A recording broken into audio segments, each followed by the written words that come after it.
जय श्री कृष्णा प्यारे भक्तों। राधा रानी आपकी सभी मनोकामनाएं पूर्ण करे। कार्तिक मास का समय बीतता जा रहा है और इस समय हमें अधिक से अधिक अपना ध्यान भगवान श्री कृष्ण की पूजा और आराधना में लगाना चाहिए, क्योंकि कार्तिक मास ही सभी मासों में सबसे अधिक फलदायी होता है। इसमें जो भी कार्य हम करते हैं उसका कई गुना फल मिलता है, इसलिए हमें बिना समय गवाए इस समय का पूरा लाभ उठाना चाहिए। तो चलिए पवित्र कार्तिक मास की कथाओं की श्रृंखला को आगे बढ़ाते हैं और सुनते हैं कार्तिक स्नान की एक कहानी और कार्तिक मास महात्म्य के अध्याय 19 की कहानी। तो पहले श्रवण करते हैं कार्तिक स्नान की कहानी। एक समय की बात है, एक नगर में एक ब्राह्मण दंपत्ति रहते थे। वह दोनों प्रतिदिन 7 कोस दूर गंगा यमुना नदी में स्नान करने जाते थे। इतनी दूर आने जाने से ब्राह्मण की पत्नी थक जाती थी। एक दिन ब्राह्मणी ने अपने पति से कहा कि अगर हमारे घर एक पुत्र होता तो कितना अच्छा रहता। हम पुत्र का ब्याह करते, एक बहू घर में आती, जब हम घर वापस आते तो हमें बना बनाया खाना मिलता और वह बहू घर का काम भी कर देती। अपनी पत्नी की बात सुनकर ब्राह्मण ने कहा कि तुमने बात तो सही कही है, चलो मैं तुम्हारे लिए एक बहू ला ही देता हूँ। ब्राह्मण ने कहा कि तुम एक पोटली में आटा डालकर कुछ मोहरे रख दो। ब्राह्मण के अनुसार ब्राह्मणी ने पोटली बांधकर दे दी। पोटली लेकर ब्राह्मण चल पड़ा। सफर के दौरान ब्राह्मण ने यमुना नदी के किनारे बहुत सी सुंदर कन्याएं देखी। वो सब रेत के घर बनाकर खेल रही थी। सभी लड़कियां रेत से बने घर बिगाड़कर अपने अपने घर जाने लगी। तो उनमें से एक लड़की बोली, मैं अपना घर नहीं बिगाड़ूंगी, मुझे तो रहने के लिए यही घर चाहिए। लड़की की बात सुनकर ब्राह्मण मन ही मन सोचने लगा कि यह लड़की बहू बनाने के लिए उचित है। जब वह जाने लगी तो ब्राह्मण भी उसके पीछे पीछे उसके घर तक चला गया। वहां जाकर ब्राह्मण ने लड़की से कहा, बेटा कार्तिक मास चल रहा है, इसलिए मैं किसी के घर खाना नहीं खाता। मैं अपने साथ आटा लेकर आया हूँ। तुम अपनी माता से पूछो कि क्या वह मेरे लिए आटा छानकर रोटी बना देगी। यदि वह रोटी बना देंगी तो मैं खाना खा लूँगा। लड़की ने जाकर अपनी माँ को सारी बात बता दी। माँ ने कहा, ठीक है, जाकर ब्राह्मण देव से कह दो कि वह अपना आटा दे दे, मैं रोटी बना देती हूँ। जब वह आटा छानने लगी तो आटे में से मोहरें निकली। वह सोचने लगी कि जिसके आटे में इतनी मोहर है उसके घर में कितनी मोहर होंगी। जब ब्राह्मण खाना खाने बैठा तो लड़की की माँ ने उस ब्राह्मण से पूछा, क्या आपका कोई लड़का है। यह सुनकर ब्राह्मण ने कहा, मेरा लड़का तो काशी में पढ़ने गया है, लेकिन आपको क्या काम है। तो लड़की की माँ ने कहा, अगर आपका लड़का यहाँ होता तो मैं उससे अपनी बेटी का ब्याह कर देती। इस पर ब्राह्मण ने कहा, मेरा बेटा नहीं है, पर मेरे पास मेरे बेटे की कटार है। अगर तुम चाहो तो उससे अपनी बेटी का विवाह कर सकती हो और मैं उसे अपने साथ लेकर चला जाऊंगा। लड़की की माँ ने कहा, ठीक है ब्राह्मण देव। उसके बाद लड़की की माँ ने लड़के की कटार से लड़की की शादी करके उसे ब्राह्मण के साथ भेज दिया। ब्राह्मण ने घर आकर दरवाज़ा खटखटाया और बोला, रामू की माँ, दरवाज़ा खोल कर देखो, मैं तुम्हारे लिए बहू लेकर आया हूँ। ब्राह्मण की पत्नी आई और बोली, हमारा तो कोई बेटा नहीं है, फिर बहू कहाँ से आ गई। दुनिया ताने मारती थी, अब भी मारने लगेगी। ब्राह्मण बोला, तुम दरवाज़ा तो खोलो। जब ब्राह्मणी ने दरवाज़ा खोल कर देखा तो देखा सामने बहू खड़ी है। उसने उसका आदर सत्कार किया और उसे अंदर ले आई। अब जब ब्राह्मण अपनी पत्नी के साथ कार्तिक का स्नान करने जाता तो पीछे से बहू घर का सारा काम कर देती और खाना बनाकर रख देती थी। इस तरह बहुत से दिन बीत गए। ब्राह्मणी ने अपनी बहू से कहा कि बहू, कभी भी चूल्हे की आग मत बुझने देना और मटके का पानी खत्म मत होने देना। लेकिन एक दिन चूल्हे की आग अचानक से बुझ गई। यह देखकर बहू घबरा गई और भागी भागी अपनी पड़ोसन के पास गई और कहने लगी, बहन, मेरे चूल्हे की आग बुझ गई है, मुझे थोड़ी सी आग दे दो। मेरे सास ससुर सुबह सुबह 5 बजे के गए हुए हैं और वो थके हारे घर आएंगे, इसलिए मुझे उनके लिए खाना बनाना है। यह सुनकर पड़ोसन ने कहा, तू तो बावली है, तुझे यह दोनों मिलकर पागल बना रहे हैं। इनके तो कोई पुत्र है ही नहीं, यह दोनों तो निसंतान हैं। बहू ने कहा, नहीं नहीं, ऐसा मत बोलो, इनका बेटा काशी में पढ़ने गया हुआ है। इस पर पड़ोसन ने कहा, यह झूठ बोलकर तुझे ब्याह लाए हैं, मेरी बात मान, इनके कोई बेटा नहीं है। अब बहू पड़ोसन की बातों में आ गई और कहने लगी, अब आप ही बताओ मैं क्या करूं? पड़ोसन ने कहा, करना क्या है, जब तुम्हारे सास ससुर आए तो जली हुई रोटियां बना कर देना और बिना नमक की दाल बना कर देना। खीर की करछी दाल में और दाल की करछी खीर में डाल देना। पड़ोसन ने उसे अच्छे से सिखा पढ़ा दिया। फिर जब उसके सास ससुर घर आए तो उसने ना तो उनका आदर सत्कार किया और ना ही उनके कपड़े धोए। जब उसने सास ससुर को खाना दिया तो सास बोली, बहू, आज यह रोटियां जली हुई क्यों हैं और दाल में भी नमक नहीं है? तब बहू ने पलट कर कहा, एक दिन ऐसा खाना खा लेंगे तो कुछ नहीं बिगड़ जाएगा। सास ससुर को खरी खोटी सुनाकर वो फिर से पड़ोसन के पास गई और बोली कि अब आगे क्या करना है? तो पड़ोसन ने कहा, अब तुम 7 कोठों की चाबी मांग लेना। अगले दिन जैसे ही सास ससुर स्नान करने जाने लगे तो बहू सामने आकर खड़ी हो गई और बोली, मुझे तो 7 कोठों की चाबी चाहिए। ससुर के कहने पर सास ने उसे चाबी दे दी। सास ससुर के जाने के बाद बहू ने दरवाजे खोले तो देखा किसी में अन्न भरा है तो किसी में धन भरा है, किसी कोठे में बर्तन पड़े हैं। जब उसने सबसे ऊपर वाला 7वां कोठा खोला तो देखा कि शिव जी, पार्वती जी, गणेश जी, लक्ष्मी जी, पीपल पतवारी, कार्तिक के ठाकुर, राई, दामोदर, तुलसी का बिल, गंगा यमुना और 33 कोटि देवी देवता विराजमान हैं। वहीं पर एक लड़का चंदन की चौकी पर बैठा माला जप रहा है। यह देखकर उसने लड़के से पूछा, तुम कौन हो?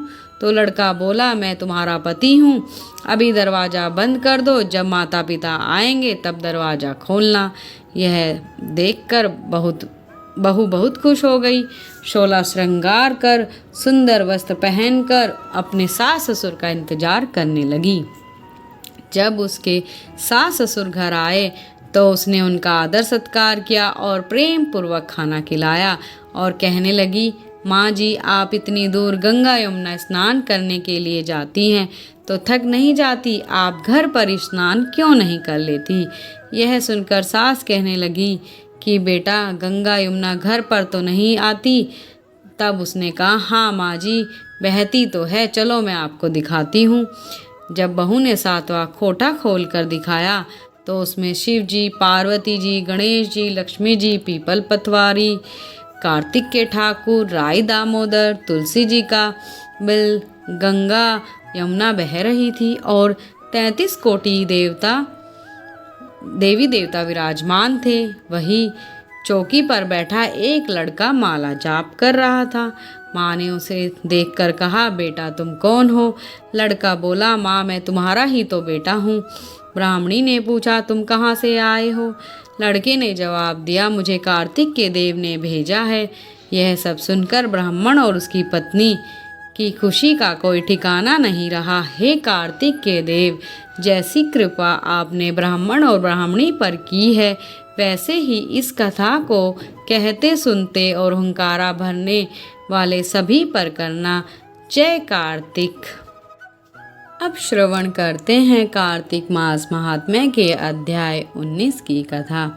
एक बार नैमिषारण्य के पावन स्थान पर सभी ऋषियों ने सूत गोस्वामी जी से आग्रह किया कि हे सूत गोस्वामी, भगवान विष्णु के वामन अवतार की कथा सुनने की हमारी इच्छा है।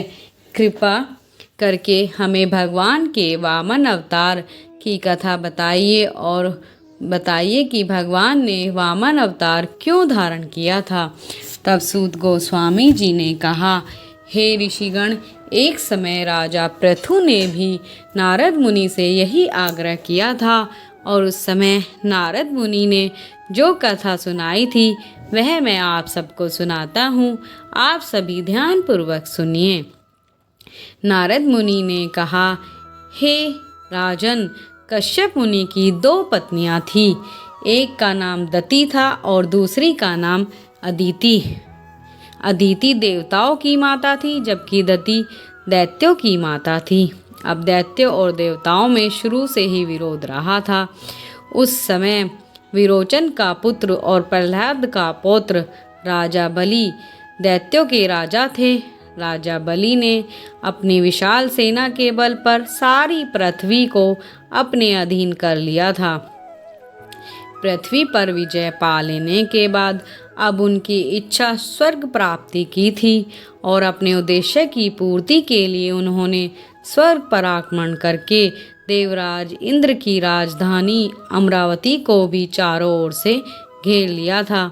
जब देवताओं ने देखा कि अमरावती को चारों ओर से राजा बलि ने घेर लिया है तो वे सभी अमरावती से निकलकर दैत्यों से युद्ध करने लगे। दोनों पक्षों की सेनाओं में लंबे समय तक युद्ध चला। अंततः देवताओं को हारकर युद्ध स्थल से भागना पड़ा और स्वर्ग पर दैत्यों का वर्चस्व स्थापित हो गया। इंद्रासन पर बैठते ही राजा बलि ने देवताओं के कार्य दैत्यों को सौंप दिए और स्वयं ही यज्ञ का भाग भी लेने लगा और अपने पुत्रों को इस प्रकार दुखी देखकर अदिति अत्यंत चिंतित हो गई। जब उससे अपने पुत्र देवताओं का दुख देखा नहीं गया तब वह तपस्या करने के लिए हिमालय पर्वत पर चली गई। वहाँ उसने 1000 दिव्य वर्षों तक घोर तपस्या की। उसने कुछ समय फलाहार करके बिताया तो कुछ समय फूल पत्ते खाकर और शेष समय वायु का सेवन करके ही बिताया और अंत में एक पैर पर खड़े रहकर तपस्या करने लगी। अदिति के तप से चिंतित होकर दैत्यगण माया से देवताओं का रूप धरकर अदिति के पास पहुँचे और कहने लगे, हे माता, तुम हमारे निमित्त इतना उग्र तप क्यों कर रही हो? हमसे तुम्हारा यह दुख नहीं देखा जाता। आप इस तप को त्याग कर हमें सुखी करें। जब इस प्रकार अदिति का तप भंग नहीं हुआ तो देवताओं रूपी दैत्यों ने उसकी हत्या करने का निर्णय लिया और उसको जीवित ही जलाने के लिए पर्वत पर आग लगा दी। लेकिन उस आग में वे स्वयं ही जल गए जबकि अदिति को पर्वत पर आग लगने का आभास तक नहीं हुआ क्योंकि स्वयं भगवान विष्णु ने उनकी रक्षा की थी। शील सूत गोस्वामी जी कहते हैं कि हे ऋषिगण, जब अग्नि पूरी तरह से शांत हो गई तब भगवान श्री विष्णु अदिति के सम्मुख प्रकट हुए और उन्होंने कहा कि देवताओं की माता, मैं आपके घोर तप से अत्यंत प्रसन्न हूँ। आप कोई वरदान मांगिए। भगवान श्री विष्णु के ऐसा कहने पर अदिति ने उनकी अनेक प्रकार से स्तुति वंदना की और उसके बाद अपने पुत्रों के लिए निष्क राज्य मांगा। माता अदिति की स्तुति को सुनकर भगवान विष्णु ने कहा, हे देव माता अदिति, मैं अवतार धारण करके आपके पुत्रों की रक्षा अवश्य करूँगा। और तब अदिति ने कहा, हे प्रभु, जिनके रोम रोम में ब्रह्मांड समाया हुआ है, जो सृष्टि को धारण करते हैं, ऐसे आपको मैं कैसे धारण कर पाऊंगी? फिर भगवान ने अदिति को अपने गले से उतारकर एक माला भेंट की और स्वयं अंतर्ध्यान हो गए। दक्ष की पुत्री और देव माता अदिति भी भगवान को प्रणाम करके अपने स्थान पर चली गई।